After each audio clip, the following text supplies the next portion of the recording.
चाहे 25 या 26 को उनकी कोशिश है कि राज्यसभा में इसकी चर्चा हो। मैं यूनिवर्सिटी से कहूँगा कि राज्यसभा में आप लोगों से आप वहाँ सरकार को झुका सकते हैं। अगर आपके चर्चा के पहले अगर सरकार को निर्णय नहीं करती है तो किस कंडीशन के अंदर एजुकेशन डिपार्टमेंट में वो लेटर लिखे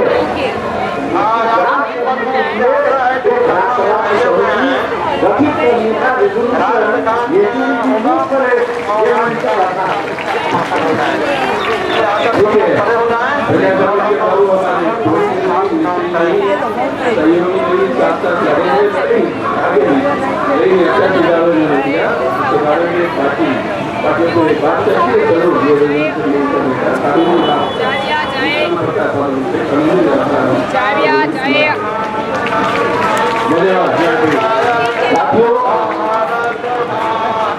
साथियों अभी वेलफेयर पार्टी का प्रेसिडेंट और उमर खान का पिता एसपीओ इलियास के हम आमंत्रित करता हूं।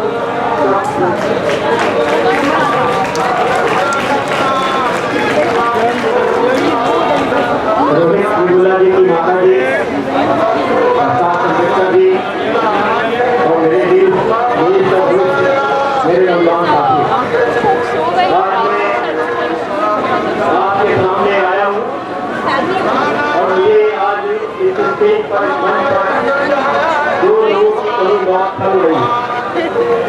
एक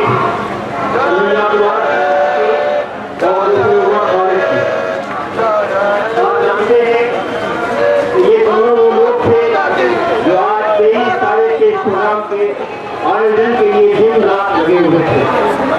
लेकिन अफसोस ये है कि हमारे देश में कुछ ऐसे लोग सत्ता में आ गए हैं जो दूसरी आवाजों को बंद करना चाहते हैं। निशान तेरे गलियों में है वतन के जहां चली है रस्म कि कोई नस्ल उठा के चले। दोस्तों मैं रोहित बिरुला जी की माता जी को सलाम करना चाहता हूँ कि उन्होंने ऐसे शख्स को जन्म दिया था जिसकी कुर्बानी ने आज पूरे देश को जगा दिया। मुझे याद आता है अगर आप देखेंगे जिसे हम अरब कहते हैं, अरब पहाड़ कहते हैं, वो भी एक यूरोप के एक दलित आदमी की कुर्बानी से पूरे अरब के अंदर एक रिवॉल्यूशन आ गया था जिसे हम अरब कहते हैं। मुझे समझ में आता है कि आज मेरे नौजवान कुर्बानी ने पूरे देश को झंझोड़ दिया है, पूरे देश को जगा दिया है और हम एक नए इनकलाब की तरफ में, एक नए रेवोल्यूशन की तरफ में, एक नई आज़ादी की तरफ बढ़ रहे हैं। सरफरोशी की तमन्ना अब हमारे दिल में है, देखना है जोर कितना बात हुए ताकिल में है। मैंने ये शेर आपके सामने पढ़ा है। आप जानते हैं कि ये शेर कब पढ़ा जाता था हमारे देश में, जब हम आज़ादी की लड़ाई लड़ रहे थे, जब हम अंग्रेजों के खिलाफ लड़ाई लड़ रहे थे, उस वक्त ये शेर गली गली में गूंजता था। सरफरोशी की तमन्ना अब हमारे दिल में है, देखना है जोर कितना बात हुए ताकिल में है। आज फिर हम एक गुलामी में आ गए। ऐसे लोग सत्ता में आ गए हैं जो हमारी आवाज़ों को दबाना चाहते हैं, जो हमारी अर्थव्यवस्था को खत्म करना चाहते हैं, जो आज हमारे देश के जो गरीब है, जो दलित है, जो किसान है, जो आदिवासी है, जो माइनॉरिटीज के लोग हैं, सबकी आवाज़ों को दबा देना चाहते हैं। ये लोग तो कैसे आए थे सत्ता में? बाप दिखा कर आए थे, सपने दिखा कर आए थे, कहा था सबका साथ सबका विकास होगा, डेवलपमेंट की बात की गई थी, करोड़ों जॉब दिलाने की बात की गई थी। लेकिन 1-1.5 साल कहते हुए इन्होंने अपना चोला बदल दिया, अपनी केसी उतार दी और अपने असल रंग में आ गए हैं। हम समझते हैं कि आज देश में जो वातावरण पैदा किया जा रहा है, एक लाख की बात आपके सामने है। जिस तरह लिंक करके उसको खत्म किया गया था, जिस तरह आप हमारे भाई रोहित बिरुला को आत्महत्या करने में मजबूर किया गया था, जिस तरह हमारी आवाज़ों को दबाया जा रहा है, जो उनसे सहमत नहीं है वो देश विरोधी है, जो उनके साथ नहीं है वो देश विरोधी है, जो उनकी विचारधारा का मुखालिफ है वो देश विरोधी है।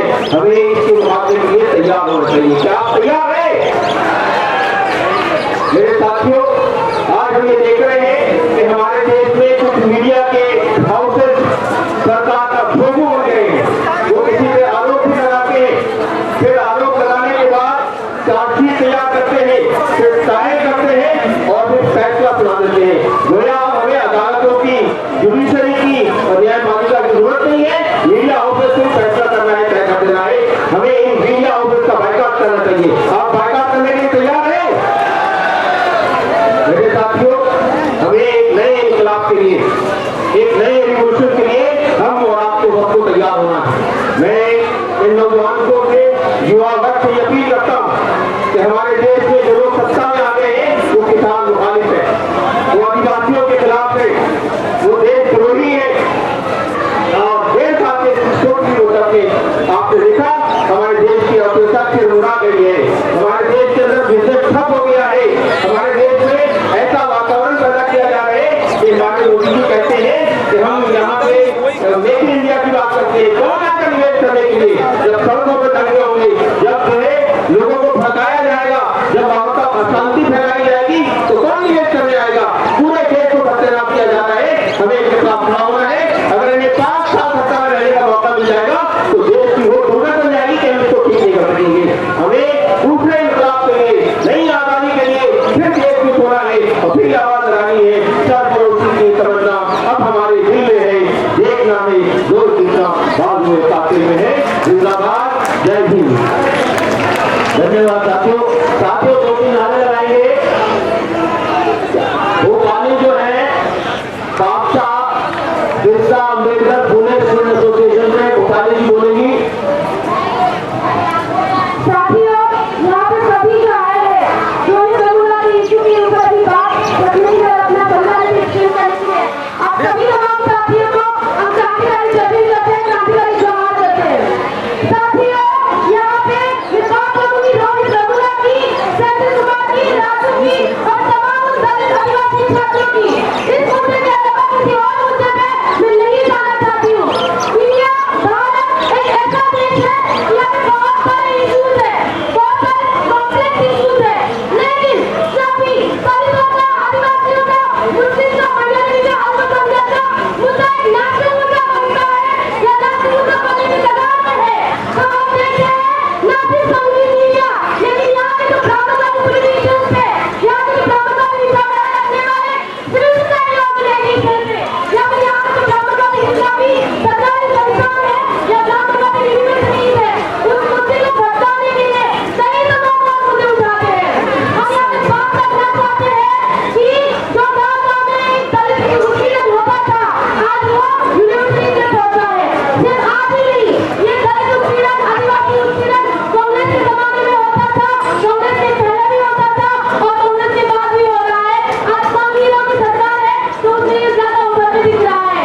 हम यहाँ पे कहना चाहते हैं कि ये इसीलिए हो रहा है, यहाँ पे जो कांग्रेस हो, बीजेपी हो या फिर तमाम जो अपने आप को लोगों के लिए नजदीक दिलाने वाली पार्टी कहते हैं, काम नहीं कहते हैं, प्रोग्रेसिव कहते हैं, उन्होंने अपने अंदर जो है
धन्यवाद गोपाल साथियों।